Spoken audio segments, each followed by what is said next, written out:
राम राम जी, जय श्री राम। आज इस वीडियो में हम जानेंगे रामायण में वर्णित चूड़ामणि की कहानी। इस कहानी में आप जानेंगे कि कहां से आई चूड़ामणि। नंबर 2, किसने दी सीता जी को चूड़ामणि। नंबर 3, क्यों दिया लंका में हनुमान जी को सीता जी ने चूड़ामणि। नंबर 4, कैसे हुआ वैष्णो माता का जन्म। आइए जानते हैं। सागर मंथन से 14 रत्न निकले। उसी समय सागर से 2 देवियों का जन्म हुआ। एक थी रत्नाकर नंदिनी और दूसरी थी महालक्ष्मी रत्नाकर। नंदिनी ने अपने तन मन श्री हरि विष्णु को देखते ही समर्पित कर दिया। जब उनसे मिलने के लिए आगे बढ़ी तो सागर ने अपनी पुत्री को विश्वकर्मा द्वारा निर्मित दिव्य रत्न जड़ित चूड़ामणि प्रदान की। इतने में महालक्ष्मी का प्रादुर्भाव हुआ और लक्ष्मी जी ने विष्णु जी को देखा और मन ही मन वरण कर लिया। यह देखकर रत्नाकर नंदिनी मन ही मन अकुला कर रह गई। सबके मन की बात जानने वाले श्री हरि रत्नाकर नंदिनी के पास पहुँचे और धीरे से बोले, मैं तुम्हारा भाव जानती हूँ। पृथ्वी को भार निर्वृत्त करने के लिए जब जब मैं अवतार ग्रहण करूंगा तब तब तुम मेरी संहारणी शक्ति के रूप में धरती पे अवतार लोगी। संपूर्ण रूप से मैं तुम्हें कलयुग में श्री कल के रूप में अंगीकार करूंगा। अभी सतयुग है, तुम त्रेता द्वापर में त्रिकूट शिखर पर्वत पर वैष्णवी नाम से अपने अचरकों की मनोकामना की पूर्ति करती हुई तपस्या करो। तपस्या के लिए विदा होते हुए रत्नाकर नंदिनी ने अपने केस पास से चूड़ामणि निकालकर निशानी के तौर पर श्री हरि विष्णु को दे दिया। वहीं पर साथ में इंद्रदेव खड़े थे। इंद्रदेव चूड़ामणि को पाने के लिए ललायत हो गए। विष्णु जी ने वो चूड़ामणि इंद्रदेव को दे दिया। इंद्रदेव ने उसे इंद्राणी के जोड़े में स्थापित कर दिया। सम्रासुर नाम का एक असुर था जिसने स्वर्ग पर चढ़ाई कर दी। इंद्र और सारे देवता युद्ध में उससे हार के छुप गए। कुछ दिनों बाद इंद्रदेव अयोध्या राजा दशरथ के पास पहुंचे सहायता पाने के लिए। इंद्र की ओर से राजा दशरथ कैकेयी के साथ सम्रासुर से युद्ध करने के लिए स्वर्ग आए और युद्ध में सम्रासुर दशरथ जी के हाथों मारा गया।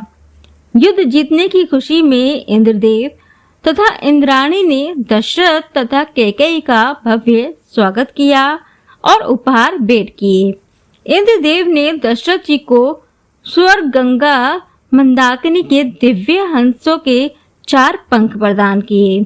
इंद्राणी ने कैकेयी को वही दिव्य चूड़ामणि भेंट की और वरदान दिया, जिस नारी के केस पास में यह चूड़ामणि रहेगा उसका सौभाग्य अक्षत अक्षय तथा अखंड रहेगा और जिस राज्य में वो नारी रहेगी उस राज्य को कोई भी शत्रु पराजित नहीं कर पाएगा।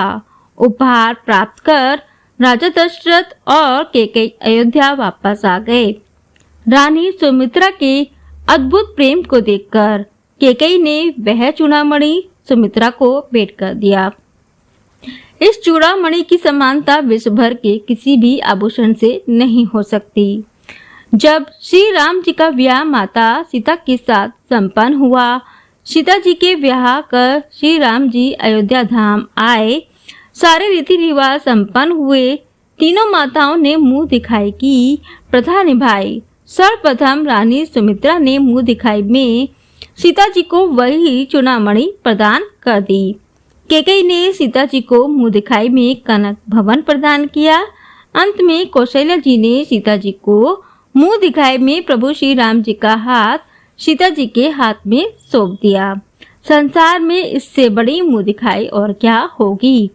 जनक जी ने सीता जी का हाथ राम को सौंपा और कौशल्या जी ने राम का हाथ सीता जी को सौंप दिया। राम की महिमा राम ही जाने, हम जैसे तुच्छ दीनहीन अज्ञानी व्यक्ति कौशल्या की सीता राम के प्रति ममता के बखान नहीं कर सकते।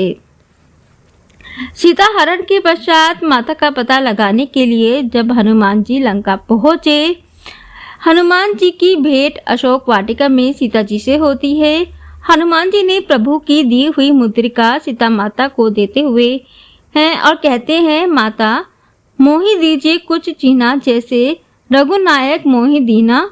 चूड़ामणि उतारी तब देव हर्ष समेत पवन सुत लेव। सीता जी ने वही चूड़ामणि उतार कर हनुमान जी को दे दिया, यह सोचकर कि यदि ये मेरे साथ चूड़ामणि रहेगी तो रावण का विनाश होना संभव नहीं है। हनुमान जी लंका से वापस आकर वो चूड़ामणि भगवान श्री राम को देकर माता जी के वियोग का हाल बताते हैं। तो ये थी कहानी चूड़ामणि की। अगर चूड़ामणि माता सीता के पास होता, चूंकि इंद्राणी ने कैकेयी को वरदान दिया था कि चूड़ामणि जिस भी राज्य में होगा उस राज्य को कोई हरा नहीं सकता, इसीलिए माता सीता ने वो चूड़ामणि हनुमान जी को दे दिया। जय श्री राम।